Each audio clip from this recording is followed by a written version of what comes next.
So intentionally broke the base of this, you can see.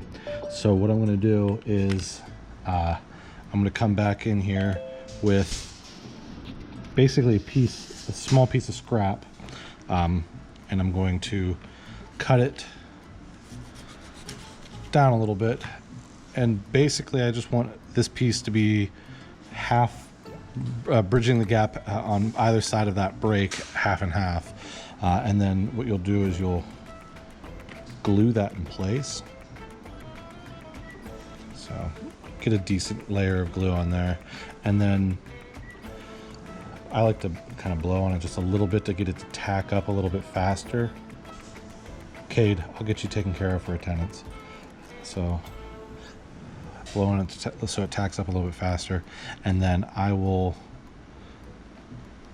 put it down over top of that spot that it broke, and kind of hold it in place until it starts to set up.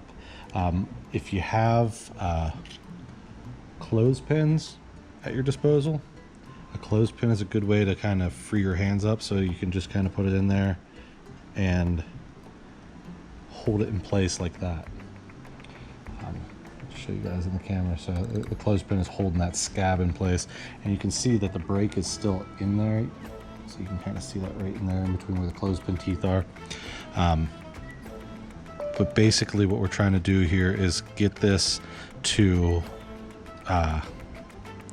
dry in place, and I don't count this as lamination because you're basically fixing a defect or a flaw in your tower.